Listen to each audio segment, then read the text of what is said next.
State കോടതിയിൽ ഒരു FIR file ചെയ്തിരിക്കുന്നു. 6000 യൂത്ത് ലീഗ് പ്രവർത്തകരുടെ പേരിൽ FIR. ഇന്ത്യൻ ശിക്ഷാ നിയമം 143, 147, 148, 302 കൊലപാതകം ഉൾപ്പെടെയുള്ള വകുപ്പുകൾ ചേർത്തുകൊണ്ട് 6000 യൂത്ത് ലീഗ് പ്രവർത്തകർ. CMT കോയാലി മുതൽ, ആരാണ് ഈ കോയാലി മുതൽ കുറെ ആളുകളുടെ പേരെഴുതുന്ന കുട്ടികൾ. അതായത് അന്ന് പോലീസിന്റെ വെടിയേറ്റ് മഞ്ചേരി ജില്ലാ ആശുപത്രിയിലും കോഴിക്കോട് മെഡിക്കൽ കോളേജ് ആശുപത്രിയിലും കിടക്കുന്ന കുട്ടികളാണ്. അവരാണ് പ്രതികൾ. അവരാ പ്രതികൾ. മരിച്ചുപോയ 3 ആളുകളും പ്രതികളാണ്. അവരൊക്കെ കൂടി ഈ കനന എറിഞ്ഞു എന്ന കേസ്. എന്താ ഇതിന്റെ അർത്ഥം? ഗവൺമെന്റ് അടുത്ത നടപടി മുസ്ലിം ലീഗ് അതിന്റെ ചുണക്കുട്ടികളാണ് യൂത്ത് ലീഗിന്റെ പ്രവർത്തകർ. അവര് പുറത്തിറങ്ങാൻ പറഞ്ഞു. 6000 ആളുകൾ എന്ന് പറഞ്ഞാൽ വാസ്തവൻ ആരെ അറിയാം? ഒരാളെ പോലും അറിയില്ലല്ലോ. പിന്നെ എവിടുന്നാണ് ഈ ആളുകളെ പേര് കിട്ടുന്നത്? ആളുകളുടെ പേര് അതത് പ്രദേശങ്ങളിലെ CPM ഓഫീസിൽ നിന്ന് അവർ കൊടുക്കും. ആരുടെ പേര്? അവർക്ക് വിരോധമുള്ള ലീഗുകാരുടെ പേര് കൊടുക്കും. അവരൊക്കെയാണ് പ്രതികൾ. ഇവ ഒരിക്കൽ അറസ്റ്റ് ചെയ്താൽ ഇന്ത്യൻ ശിക്ഷാ നിയമം 302 വകുപ്പനുസരിച്ച് കോടതിയിൽ ഹാജരാക്കിയാൽ 2ാം ക്ലാസ് മജിസ്ട്രേറ്റിനും 1ാം ക്ലാസ് മജിസ്ട്രേറ്റിനും ജാമ്യം തരാനുള്ള അവകാശമില്ല. അതിന് സെഷൻസ് കോടതിയിൽ പോകണം. സെഷൻസ് കോടതിയും കൊലക്കേസിൽ ജാമ്യം നൽകുകയില്ല. കുറേ ദിവസം ജയിലിൽ കിടക്കണം. അതിന്റെ ഫലമായി മലപ്പുറത്തെ അറിയപ്പെടുന്ന മുഴുവൻ യൂത്ത് ലീഗ് പ്രവർത്തകരും അവരെയൊക്കെ ഒന്ന് വിരട്ടി ഭീഷണിപ്പെടുത്തി ജയിലിലാക്കി അറസ്റ്റ് ചെയ്യാമെന്ന വ്യാമോഹം പോലീസിന് കൊണ്ടു. എന്ത് ചെയ്യും നമ്മൾ പരിശോധിക്കും. എങ്ങനെയാണ് വെടിവെപ്പ്? മജീദിന്റെ പിറകിലല്ലോ വെടി, നേരെ നെഞ്ഞത്തല്ലേ, നെഞ്ഞത്തേക്കാണുള്ള വെടി. ഇതിനെ ഇംഗ്ലീഷിൽ പറയുന്ന വേർഡ് എന്താണ്? ഈ എല്ലിന് സ്റ്റെർണം. അത് തുളച്ചു കയറിയിട്ടല്ലേ പോകുന്നത്. അവിടെ നിന്നല്ലേ രക്തം ചീറ്റുന്നത്. പോലീസിനെ കണ്ട് ഭയന്നോടാത്ത യൂത്ത് ലീഗിന്റെ ചുണക്കുട്ടികൾ വെടികൊണ്ടത് വിരുമാറില്ല ആണല്ലോ. എത്താഴ ശരീരത്തിലാണ് വെടി. അന്ന് മൊറയൂരിൽ അഫ്സൈനാർ എന്ന ചെറുപ്പക്കാരന്റെ തലയോട്ടിനകത്തേക്ക് വെടിയുപെടി. കോഴിക്കോട് മെഡിക്കൽ കോളേജിൽ ഞങ്ങൾ അദ്ദേഹത്തെ പോയി സന്ദർശിച്ചു. ഡോക്ടർ പറഞ്ഞു വെടിയുണ്ട മാറ്റാതിരിക്കുന്നതാണ് നല്ലത്. താഴെക്കൊട്ട അബ്ദുറഹ്മാന്റെ കരത്ത് വെടിയുണ്ട നിൽക്കുന്നത് മാറ്റാതിരിക്കുന്നതാണ് നല്ലത് എന്ന് ഡോക്ടർ പറഞ്ഞു. അങ്ങനെ ധാരാളം മുസ്ലിം യൂത്ത് ലീഗ് പ്രവർത്തകന്മാർ ഇങ്ങനെ സാരമായ പരിക്കുകളേറ്റ് ആശുപത്രിയിൽ.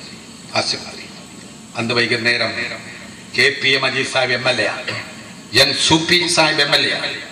മജീദ് സാഹിബിന്റെ നിയമസഭ നടക്കുന്ന സമയമാണ്. നിയമസഭയിലേക്ക് പറഞ്ഞയച്ചു. എന്താണ് ഇവിടെ സംഭവിച്ചത് എന്ന് അദ്ദേഹം വിശദീകരിക്കട്ടെ. കേരളത്തിന്റെ അസംബ്ലിയുടെ നടുക്കളത്തിൽ നിന്നുകൊണ്ട് രാവിലെ 8 മണിക്ക് അദ്ദേഹം നിയമസഭയിൽ ചെന്നു. ഈ സംഭവത്തെ കുറിച്ച് സംസാരിക്കാൻ എഴുന്നേറ്റപ്പോൾ KP മജീദ് സാഹിബ് സംസാരിക്കാൻ സാധിക്കാത്ത നിയമസഭക്കകത്ത് ബോധം കിട്ടുന്നു. CH മുഹമ്മദ് കോയ സാഹിബ് എഴുന്നേറ്റു. അദ്ദേഹം പറഞ്ഞു, ഉത്തരവുകൾ പിൻവലിക്കണം ഞാൻ ആവശ്യപ്പെട്ടത്. വളരെ സമാധാനപരമായി സമരം ചെലുത്തിരുന്ന ഞങ്ങളുടെ കുട്ടികളെ നിങ്ങളുടെ പോലീസ് ആഭ്യന്തരമന്ത്രി വെടിവെച്ച് 3 ആളുകൾ മരിച്ചു. ധാരാളം കുട്ടികൾ ആശുപത്രികളിലാണ്. വെടിമരുന്നിന്റെയും മനുഷ്യമാംസത്തിന്റെയും ഗന്ധം കൊണ്ട് മലപ്പുറം കുന്നിനുകളിലേക്ക് നടക്കാൻ സാധിക്കുന്നില്ല എന്ന് തുടങ്ങിയ അദ്ദേഹത്തിന്റെ ചരിത്ര പ്രസിദ്ധമായ പ്രസംഗം അസംബ്ലിയുടെ മിനിറ്റ്സ് താളുകളിൽ നമുക്ക് കാണാൻ സാധിക്കും. ഈ ദിവസം TK രാമകൃഷ്ണൻ എന്ന ആഭ്യന്തരമന്ത്രി ഈ സംഭവ സ്ഥലത്തേക്ക് വന്നു. അദ്ദേഹം വന്നു മലപ്പുറം ഗേറ്റിന്റെ മുമ്പിലേക്ക്, കലക്ടറേറ്റിനായി. ഞങ്ങൾ പറഞ്ഞു അദ്ദേഹത്തോട്, നിങ്ങൾ വരുന്ന വഴിക്ക് നിങ്ങളെ പോലീസിന്റെ വെടിയേറ്റ് മരിച്ച മൈലപ്പുറത്തെ മജീദിന്റെ വീടുണ്ട്, ഒന്ന് കടന്നു ചെല്ലണം. ഇതിന് സമയമില്ല. കാളികാവിലെ കുഞ്ഞിപ്പ തോട്ടം റബ്ബർ വെട്ടുന്ന തോട്ടം തൊഴിലാളിയാണ്. വെറും 6 മാസം മാത്രമേ കല്യാണം കഴിച്ച് സമയമായിട്ടുള്ളൂ. 1ാമത്തെ നോമ്പ് സൽക്കാരമാണ്. വീട്ടിലേക്ക് കൊണ്ടു ചെല്ലുന്നത് കഫം പൊതിഞ്ഞ മയ്യത്താണ്. നിങ്ങൾക്കറിയുമോ തേഞ്ഞിപ്പലത്ത് അബ്ദുറഹ്മാൻ, അങ്ങ് മംഗലാപുരത്ത് ചുമടെടുക്കുന്ന ചുമട്ട് തൊഴിലാളി. ഈ അറബി ഭാഷ സമരത്തിൽ പങ്കെടുക്കാൻ അവിടുന്ന് വന്നു. തിരിച്ച് കല്യാണം കഴിഞ്ഞിട്ട് വെറും 3-4 മാസം പ്രായമായി. ആ കുട്ടിയുടെ മയ്യത്ത് ആലോചിക്കുള്ള വീട്ടിലേക്ക് ചെല്ലുമ്പോൾ ഉണ്ടാകുന്ന സ്ഥിതി. മലപ്പുറത്തെ മജീദ് ഗൾഫിൽ ജോലി ചെയ്യുന്ന കുട്ടിയാണ്. ആ കുട്ടിയും വന്ന് ഈ സമരത്തിൽ വന്നു. പക്ഷെ തിരിച്ചു പോകാൻ സാധിച്ചു. ഇവരൊന്നും ആ വീട്ടിലേക്ക് പോകുന്നില്ല. ഞങ്ങൾ പറഞ്ഞു രാമകൃഷ്ണൻ ആഭ്യന്തരമന്ത്രിയോട്, സാർ നിങ്ങളുടെ പോലീസ് വെടിവെച്ചതിന്റെ ഫലമായി മഞ്ചേരി ജില്ലാ ആശുപത്രിയിൽ തൊട്ടടുത്ത് മത്തി കൂട്ടിയിട്ടതുപോലെ ഞങ്ങളുടെ കുട്ടികളുണ്ട്, ഒന്ന് പോയി കാണണം. കാണാൻ സമയമില്ല. ഇത് ഉത്തരവാദികളായ പോലീസ് ഉദ്യോഗസ്ഥന്മാരെ സസ്പെൻഡ് ചെയ്യണം. സ്ഥലം മാറ്റം പോലും ചെയ്യും. സ്ഥലം മാറ്റം പോലും ചെയ്യാൻ ഗവൺമെന്റ് സിറ്റിംഗ് ജഡ്ജിയെ കൊണ്ട് അന്വേഷിപ്പിക്കണം. അതിന് ചെയ്യാം. അതാണ് വളരെ അഡമന്റായി ഗവൺമെന്റ് നിൽക്കുന്നു. CH മുഹമ്മദ് സാഹിബ് വന്ന് കിട്ടിയ ദിവസം എന്നപ്പോൾ ഞങ്ങൾ അദ്ദേഹത്തിന്റെ കൂടെ വരുന്ന വഴിയിലാണ് മൈലപ്പുറത്തെ മജീദിന്റെ വീട്ടിൽ. ആ വീട്ടിലേക്ക് ചെന്നു.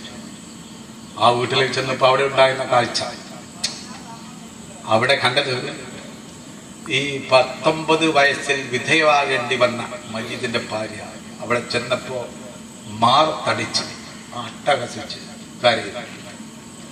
നമസ്കാരക്കുപ്പായം ശരീരത്തിൽ നിന്ന് മാറ്റാത്ത മജീദിന്റെ ഉമ്മ ഇതുമ്പയും പൊട്ടിയും തേച്ചിനെ കൊണ്ട് ആർത്തുലച്ച് കരയുകയാണ്. ഇതൊന്നും മനസ്സിലാകാതെ തന്റെ ബാപ്പ മരിച്ചു പോയിരിക്കുന്നു എന്ന് മനസ്സിലാകാത്ത 6 മാസം മാത്രം പ്രായമുള്ള മജീദിന്റെ പിഞ്ചോമന പൈതൽ മെല്ലെ മെല്ലെ മുട്ടുകുത്തി വന്ന് CHന്റെ അടുത്ത് വന്ന് അദ്ദേഹത്തിന് മടിയിലേക്ക് കയറി. എന്റെ മുഖത്ത് ഒന്ന് തോണ്ടി ആ മോണ കാട്ടി ചിരിച്ചപ്പോ അവിടെ കൂടിയിരുന്ന മുഴുവൻ ആളുകളും കരയിലല്ലാതെ മറ്റു നോക്കിയില്ല. എന്തിനാണ് എൻ്റെ മാപ്പയെ കൊന്നത് എന്ന് ആ കുട്ടി ചോദിക്കുന്നത് പോലെ തോന്നി.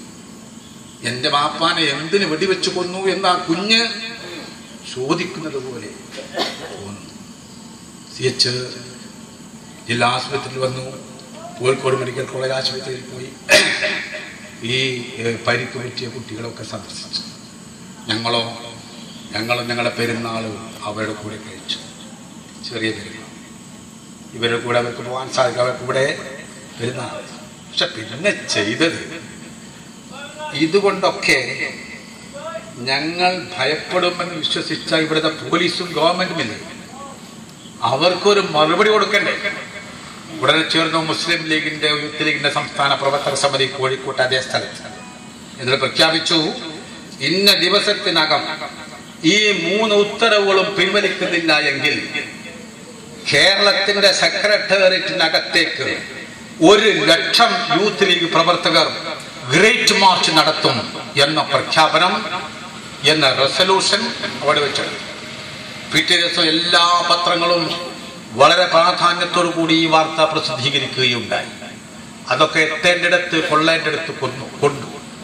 മലപ്പുറത്ത് മാത്രം സംഘടിപ്പിച്ച സമരത്തിന്റെ ഗതി ഇതാണെങ്കിൽ 1,00,000 യൂത്ത് ലീഗിന്റെ പ്രവർത്തകർ ഈ സെക്രട്ടേറിയറ്റിനകത്തേക്ക് പോലീസിന്റെയും പട്ടാളത്തിന്റെയും അവിടെ എല്ലാ ബാരിക്കേഡുകളും കൊണ്ട് തകർത്ത് തരിപ്പണമാക്കി അകത്തേക്ക് കടന്നാലുണ്ടാകുന്ന അവസ്ഥ എന്തായിരിക്കും എന്നാലോചിച്ചു.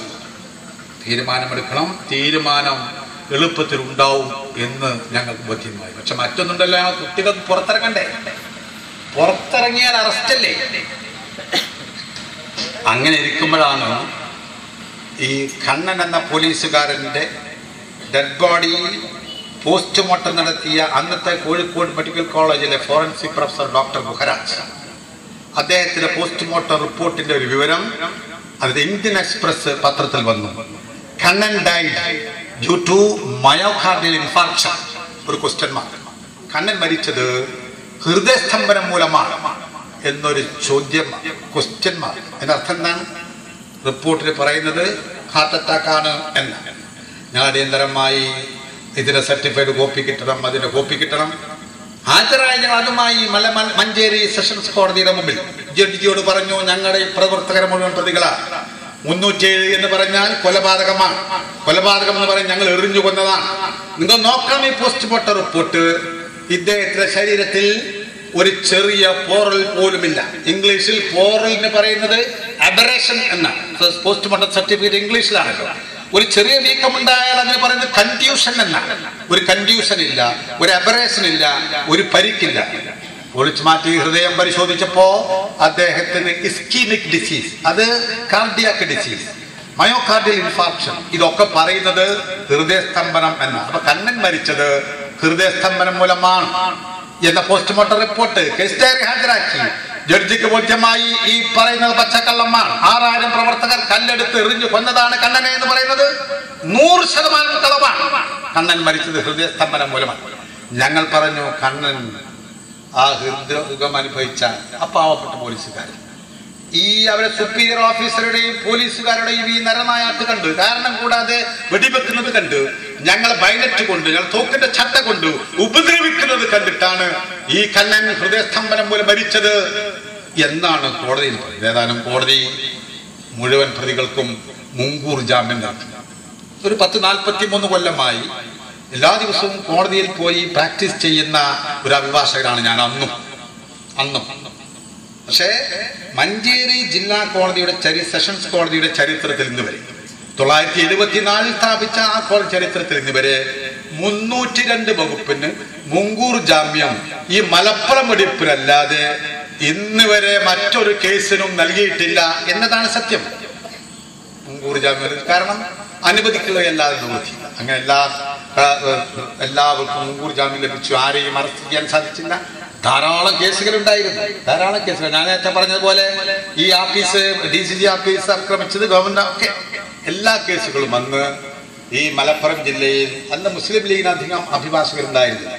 ഞാനും എൻ്റെ ഭാര്യയും മാത്രമായിരുന്നു അഭിഭാഷകർ. അതുകൊണ്ട് എല്ലാ കോടതികളിലും ഹാജരായി അള്ളാഹുവിൻ്റെ അപാരമായ അനുഗ്രഹം കൊണ്ട് എല്ലാ കേസുകളിലും ഹാജരായി ജാമ്യമെടുത്തു. ഒരാളെ 1 മണിക്കൂർ പോലും ജയിലിലടക്കാതെ ആ കേസുകൾ നടത്താനുള്ള ഭാഗ്യം എനിക്കുണ്ടായി എന്നതിൽ വളരെ അഭിമാനിക്കുന്ന ഒരാളാണ്. അങ്ങനെ അത് രക്ഷപ്പെട്ട് വന്നു. അന്നത്തെ മജീദ് സാഹിബിനെയും സൂപ്പി സാഹിബിനെയും DCC ആഫീസ് ആക്രമിച്ച കേസ് 1-2 പ്രതികളാക്കി. ഞാൻ ഇവരെ 2 പേരെയും കോടതിയിൽ ഹാജരാക്കി. അന്നത്തെ ചീഫ് ജുഡീഷ്യൽ മജിസ്ട്രേറ്റിന് മുമ്പിൽ IP കുഞ്ഞിരാമൻ നമ്പ്യാർ അദ്ദേഹത്തിന് മുമ്പിൽ 2 MLA-മാർ ഹാജരാക്കി. ഈ MLA-മാർ DCC ആഫീസ് എറിഞ്ഞ് തകർത്തു എന്ന കേസിന് പ്രതികളാണ്. എങ്ങനെ വിശ്വസിക്കും? എന്ത് ഈ കള്ളക്കേസ് എടുക്കുക അർത്ഥമല്ലേ? MLA-മാർക്ക് അവിടെ ജോലി എത്രയുണ്ട്? അന്ന് മലപ്പുറം മുനിസിപ്പൽ ചെയർമാനായിരുന്നു PK കുഞ്ഞാലിക്കുട്ടി സാഹിബ്. അദ്ദേഹം മലപ്പുറം ജുഡീഷ്യൽ മജിസ്ട്രേറ്റ് കോടതി ഈ പോലീസ് ഉദ്യോഗസ്ഥർക്കെതിരെ DYSP വാസുദേവ മേനോൻ അടക്കമുള്ള 7 പോലീസ് ഉദ്യോഗസ്ഥന്മാർക്കെതിരെ ഇതേപോലെ 307 വകുപ്പ് ഉപയോഗിച്ച് 147, 148, 302 വകുപ്പ് ഉപയോഗിച്ച് കേസ് സ്വകാര്യ ന്യായം ഫയൽ ചെയ്യുകയാണ്. അതും ഞാൻ നേരത്തെ സൂചിപ്പിച്ചതുപോലെ അള്ളാഹു വലിയവനാണ്. അല്ലാഹു അക്ബർ, അൽഹംദുലില്ലാഹ്. കേസുകൾ തെളിവെടുത്ത് വിചാരണ ചെയ്ത് മജിസ്ട്രേറ്റ് ആദ്യത്തെ വിധി പ്രഥമ ദൃഷ്ട്യ വാസുദേവ മേനോനും പോലീസുകാരും ഈ കൊലക്കുറ്റത്തിന് ഉത്തരവാദികളാണ്, അവരുടെ പേരിൽ കേസെടുക്കാൻ തീരുമാനിച്ചു. അതും ഒരു ചരിത്ര സംഭവമാണ്. അവരുടെ പേരിൽ കേസെടുക്കാൻ തീരുമാനിച്ചു. ഏതായാലും ജുഡീഷ്യൽ കമ്മീഷനെ ഒരു റിട്ടയർ ചെയ്ത നാരായണപിള്ളയെ കമ്മീഷനായിട്ട് നിയോഗിച്ചു അന്വേഷണം നടത്താൻ. സിറ്റിംഗ് ജഡ്ജിയില്ല. അങ്ങനെ അദ്ദേഹത്തിന് മുമ്പിൽ ഞങ്ങൾ മലപ്പുറത്തും അത് എറണാകുളത്തായിരുന്നു സിറ്റിംഗ്. എല്ലാ ദിവസവും ഹാജരായി അദ്ദേഹത്തിന് മുമ്പിൽ കേസ് വാദിച്ചു. പക്ഷേ അവസാനം കണ്ടത് അന്നത്തെ ആ മന്ത്രി പറഞ്ഞതുപോലെ മലപ്പുറത്ത് അവിടെ വെടിവെച്ചില്ലായിരുന്നെങ്കിൽ കളക്ടറേറ്റ് തകർത്തിയേനെ എന്നാണ് അദ്ദേഹം കണ്ടെത്തിയത്. അതായത് ഗവൺമെന്റിന് അനുകൂലമായി റിപ്പോർട്ട് എഴുതാൻ ഈ പിരിഞ്ഞ പെൻഷൻ പറ്റിയ നാരായണപിള്ള കമ്മീഷൻ ജഡ്ജി തയ്യാറായി. അതാണ് അതിൻ്റെ അവസാനം. പിന്നെ നടന്നത് ഈ പറഞ്ഞതുപോലെ ഈ 3 കുട്ടികൾ മരണപ്പെട്ടല്ലോ. അവിടെ ഒരു വലിയ പ്രശ്നമില്ലേ? ആ കുട്ടികൾ മജീദിന്റെ വിധവയായ ഭാര്യ അതിനെ ജ്യേഷ്ഠനെ കൊണ്ട് വിവാഹം കഴിപ്പിക്കാൻ യൂത്ത് ലീഗ് പ്രവർത്തകർ സംസാരിച്ച് അദ്ദേഹം തയ്യാറാവണമെന്ന് പറഞ്ഞു. ബഹുമാനപ്പെട്ട പാണക്കാട് സയ്യിദ് മുഹമ്മദ് അലി ശിഹാബ് തങ്ങളുടെ കാർമ്മികത്വത്തിൽ